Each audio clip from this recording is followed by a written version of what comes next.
Hello everyone, welcome back to the channel. आज के इस लेक्चर में हम सभी डिस्कस करने वाले हैं ओब्स एंड गैनी का एक बहुत ही इंपॉर्टेंट टॉपिक जिसका नाम है जेस्टेशनल डायबिटीज मेलाइटस। इसके बारे में हम लोग तमाम सब कुछ स्टडी करेंगे विथ प्रॉपर मैनेजमेंट। तो चलिए इस लेक्चर को स्टार्ट करते हैं, इस वीडियो को स्टार्ट करते हैं। आप हमारे साथ स्टार्टिंग से अंत तक बने रहना। तो सबसे पहले हम लोग बात करेंगे कंटेंट का कि हमें किन किन चीज़ों को स्टडी करना है इसमें। तो सबसे पहले हम लोग इसमें स्टडी करेंगे डेफिनेशन, देन आफ्टर इटियोलॉजी क्या होता है, रिस्क फैक्टर क्या होता है, पैथोफिजियोलॉजी क्या होते हैं, इनके क्लिनिकल फीचर्स क्या होते हैं, डायग्नोसिस कैसे किया जाता है, कॉम्प्लिकेशंस क्या क्या होते हैं, मैनेजमेंट कैसे कर सकते हैं, नर्सिंग मैनेजमेंट, और लास्ट में हम लोग स्टडी करेंगे GDM VS pre existing DM, मतलब कि जेस्टेशनल डायबिटीज मिलाइटस और प्री एग्जिस्टिंग डायबिटीज मिलाइटस में क्या फर्क होता है वो हम लोग डिस्कस करने वाले हैं। तो वन बाय वन हम लोग स्टडी करेंगे। सबसे पहले हम लोग देखेंगे डेफिनेशन। डेफिनेशन क्या होता है? Gestational diabetes mellitus that is GDM is glucose intolerance of variable severity with onset और first recognition during pregnancy, usually in the second and third trimester and not over diabetes before pregnancy. यहाँ पर ये बताया जा रहा है कि जो डायबिटीज मिलाइटस होता है वो मेनली सेकेंड या थर्ड ट्राइमेस्टर में डिटेक्ट होता है, पहचाना जाता है। ओके, और ये जो बीमारी होता है, ये जो डायबिटीज मिलाइटस होता है, ये स्पेशली प्रेगनेंसी के दौरान ही होता है। और यहाँ पर क्या होता है, जो प्लेसेंटल हार्मोन होते हैं वो रेजिस्ट करते हैं इंसुलिन को ब्लड में जाने से, मतलब रोकते हैं, इंसुलिन को रोकते हैं, जिसके वजह से क्या होता है कि जो ब्लड का वेसल्स होता है उसमें शुगर का लेवल इंक्रीज होने लगता है। तो उसी को हम लोग बोलते हैं जेस्टेशनल डायबिटीज मिलाइटस। अब यहाँ पर हम लोग थोड़ा सा हिंदी में समझ लेते हैं कि क्या बताया जा रहा है। तो देखो बच्चों, जो हिंदी में लिखा हुआ है जेस्टेशनल डायबिटीज मिलाइटस का मतलब होता है कि प्रेगनेंसी के दौरान ब्लड शुगर का लेवल नॉर्मल से ज़्यादा हो जाना, जबकि प्रेगनेंसी से पहले वुमेन को डायबिटीज नहीं होती। ओके, आप समझ रहे होगे। सेकेंड पॉइंट है, जो जेस्टेशनल डायबिटीज मिलाइटस होता है यूजुअली सेकेंड या थर्ड ट्राइमेस्टर में डिटेक्ट होता है, क्योंकि इस टाइम प्लेसेंटा से हार्मोन निकलते हैं जो इंसुलिन के काम को कम कर देते हैं। इस वजह से बॉडी शुगर को प्रॉपरली कंट्रोल नहीं कर पाती और ब्लड ग्लूकोज बढ़ जाता है। ओके, जो मैंने बताया पहले सेम चीज़ यहाँ लिखा हुआ है। अगर आपको इंग्लिश पढ़ने में प्रॉब्लम हो रही है तो आप हिंदी पर मूव कर सकते हो और यहाँ से समझ सकते हो, क्योंकि ये बेस है। अगर आपको यही नहीं पता होगा तो आगे समझने में दिक्कत होगी।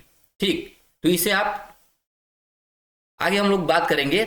आगे हम लोग बात करेंगे इटियोलॉजी, इनके कॉजेज क्या होते हैं। तो कॉजेज में मेन कॉज होता है insulin resistance due to placental hormone. पहला कॉज होता है इंसुलिन का रेजिस्टेंस होना, मतलब कि इंसुलिन क्या होता है कि ब्लड वेसल्स तक पहुंच ही नहीं पाता है।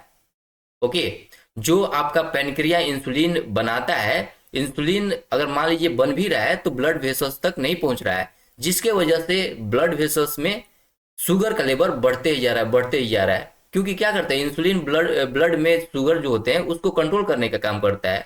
अगर रेजिस्ट हो जाएगा तो इंसुलिन वहां पहुंचेगा ही नहीं, और इंसुलिन न पहुंचने की वजह से ब्लड वेसल्स में आपका शुगर का लेवल बढ़ते ही जाएगा। आगे हम लोग बात करेंगे प्लेसेंटल हार्मोन रिस्पॉन्सिबल। अब इसमें कौन से हार्मोन रिस्पॉन्सिबल होते हैं जिसके वजह से इंसुलिन का रेजिस्टेंस होता है? तो जो सबसे पहला हार्मोन होता है वो होता है ह्यूमन प्लेसेंटल लैक्टोजेन, जिसे हम लोग एचपीएल शॉर्ट फॉर्म में बोलते हैं। इसके वजह से क्या होता है कि इंसुलिन का रेजिस्टेंस हो सकता है, एस्ट्रोजन की वजह से हो सकता है, प्रोजेस्टेरोन की वजह से हो सकता है, कोर्टिजोल और प्रोलैक्टिन, ये तमाम जितने भी हार्मोन्स होते हैं वो प्लेसेंटा प्रोड्यूस करता है। प्लेसेंटा क्या करता है कि इन हार्मोन्स को प्रोड्यूस करता है, जिसके वजह से इंसुलिन का रेजिस्टेंस होता है। ठीक, आप इस इमेज से भी समझ सकते हो। ओके, इस इमेज से भी समझ सकते हो, सेम चीज है, यहाँ पर इमेज के फॉर्म में अरेंज किया गया है। आगे हम लोग बात करेंगे रिस्क फैक्टर। इनका रिस्क फैक्टर क्या होता है? तो रिस्क फैक्टर में आप देख सकते हो मैटरनल रिस्क फैक्टर, इसमें एज होता है। पहला रिस्क फैक्टर एज होता है। अगर माँ का एज 25 या 30 ईयर से ऊपर का है तो हो सकता है जेस्टेशनल डायबिटीज मिलाइटस का। ओबेसिटी में हो सकता है, अगर बीएमआई मोर देन 25 है तो। फैमिली हिस्ट्री ऑफ डायबिटीज, अगर पहले से ही फीमेल में डायबिटीज का केस है तो उनको ज़्यादा चांस है होने का जीडीएम। प्रीवियस जीडीएम, अगर मान लीजिए कि माँ को पहले से ही जेस्टेशनल डायबिटीज मिलाइटस हो रखा है तो ज़्यादा चांस है कि आगे भी हो जाए। प्रीवियस माइक्रोसोमिक बेबी, अगर माँ पहले भी माइक्रोसोमिक बेबी को जन्म दे रखी हैं तो आगे भी हो सकता है जीडीएम होने का।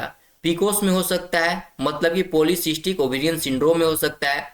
हिस्ट्री ऑफ अनएक्सप्लेन्ड आईयूएफडी, अगर आईयूएफडी का केस हो रखा है या पहले से कोई केस है आईयूएफडी का, मतलब इंट्रा यूट्राइन फीटल डेथ का, तो आगे हो सकता है जेस्टेशनल डायबिटीज मिलाइटस होने का। सेम चीज है यहाँ पर, सेम चीज दिया हुआ है, आप इसे पॉज करके स्टडी करना, विथ इमेज दिया हुआ है, आपको ज्यादा समझ में आएगा। ओके, आगे हम लोग बात करेंगे पैथोफिजियोलॉजी। इनका पैथोफिजियोलॉजी क्या होता है? तो बच्चों पैथोफिजियोलॉजी स्टार्ट होता है प्रेगनेंसी से, क्योंकि ऑब्वियस सी बात है, जो जीडीएम होता है, जेस्टेशनल डायबिटीज मिलाइटस होता है, वो प्रेग्नेंट लेडी में ही होता है। तो इसमें क्या होता है कि प्लेसेंटल हार्मोन इंक्रीज हो जाते हैं। ठीक, प्लेसेंटल हार्मोन का प्रोडक्शन ड्यूरिंग प्रेगनेंसी इंक्रीज हो जाता है, जिसके वजह से इंसुलिन रेजिस्टेंस भी इंक्रीज हो जाता है।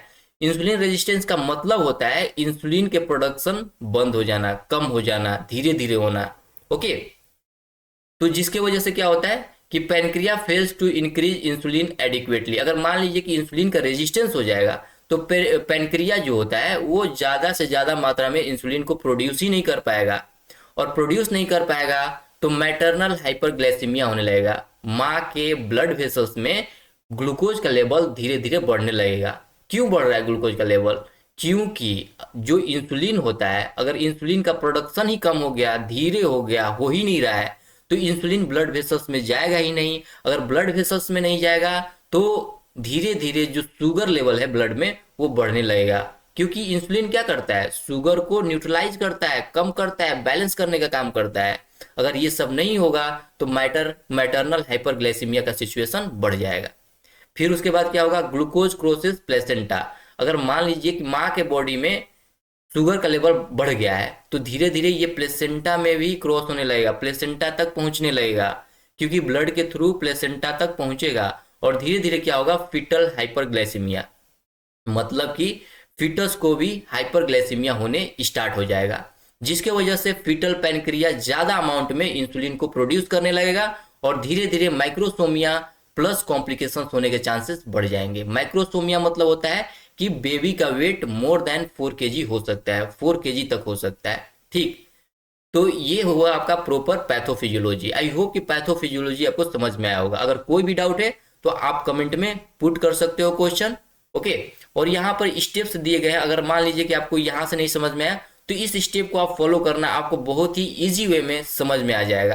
आप चाहो तो इस स्टेप को ऐसे ही अपने एग्जाम में लिख सकते हो। अगर ऐसा बनाकर आते हो तो you will get very good marks, आपको बहुत ही अच्छा मार्क्स मिलेगा एग्जाम में। ओके, तो इस फ्लो चार्ट को जरूर फॉलो करना। आगे हम लोग बात करेंगे क्लिनिकल फीचर्स। क्लिनिकल फीचर्स क्या होता है? तो सबसे पहला पॉइंट है मोस्टली असिम्टोमेटिक होता है। जो जीडीएम होता है, जेस्टेशनल डायबिटीज मिलाइटस होते हैं, उनके सिम्टम्स असिम्टोमेटिक होते हैं, मतलब कि किसी प्रकार के सिम्टम्स शो नहीं करते हैं, लेकिन कभी कभी कुछ सिम्टम्स आपको देखने को मिलेगा, जैसे कि polyuria, polydipsia, recurrent infection, excessive weight gain, polyhydramnios. ये तमाम जितने भी पॉइंट्स है ये आपको as a sign and symptoms देखने को मिल सकते हैं। सेम चीज है जैसे कि ये फीमेल पानी पी रही है, ओके, एक्सेसिव वेट गेन हो रहा है, तो ये तमाम चीजें आपको देखने को मिल सकता है। आप पॉज करके सेम चीज को जरूर स्टडी करना विथ इमेज। आगे हम लोग बात करेंगे डायग्नोसिस। डायग्नोसिस कैसे कर सकते हैं? Most important, exam point of view से बहुत ज्यादा इंपॉर्टेंट।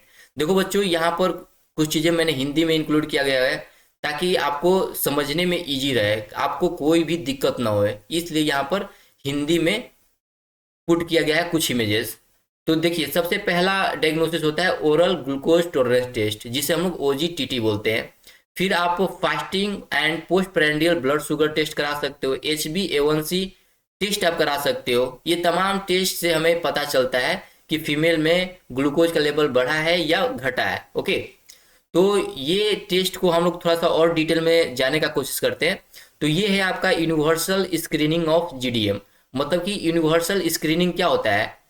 तो यहाँ पर ये जो DIPSI मेथड होता है ये इंडिया में रिकमेंडेड है, और ये WHO के अकॉर्डिंग आपका ब्लड शुगर टेस्ट है। ओके, तो DIPSI के अकॉर्डिंग हम लोग समझते हैं, सबसे पहले फीमेल को 75 ग्राम ओरल ग्लूकोज दिया जाता है नॉन फास्टिंग के समय, और उसके बाद क्या किया जाता है कि 2 आवर के बाद ब्लड शुगर टेस्ट किया जाता है। अगर मान लीजिए कि उस समय अगर 140 mg पर DL से ज़्यादा स्कोर आ रहा है तो हम लोग GDM कंसिडर कर लेते हैं। ओके, और WHO के अकॉर्डिंग क्या होता है, फास्टिंग के समय अगर मान लीजिए कि 92 mg पर DL से ज़्यादा है तो आप कंसिडर कर सकते हो GDM। ओके, 1 आवर के बाद 1 आवर के समय में अगर 180 mg पर DL से ज़्यादा स्कोर आ रहा है, ठीक है, ब्लड ग्लूकोज टेस्ट का, तो हम लोग कंसिडर कर सकते हैं GDM का। 2 आवर के अंतराल पर अगर 153 mg पर DL से ज़्यादा स्कोर आ रहा है तो हम लोग कंसिडर कर सकते हैं GDM, मतलब कि जेस्टेशनल डायबिटीज मिलाइटस। इनमें से कोई भी स्कोरिंग आ रहा है तो आप GDM कंसिडर कर सकते हो। सेम चीज़ को यहाँ पर हिंदी में एक्सप्लेन किया गया है।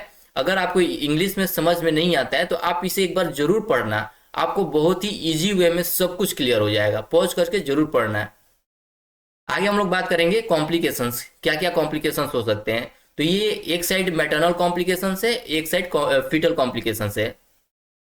तो मैटरनल कॉम्प्लिकेशंस में आप क्या देख सकते हो, ड्यूरिंग प्रेगनेंसी प्री एक्लेम्सिया हो सकता है, पॉलीहाइड्रा एमनियोस हो सकता है, रिकरेंट यूटीआईज हो सकते हैं।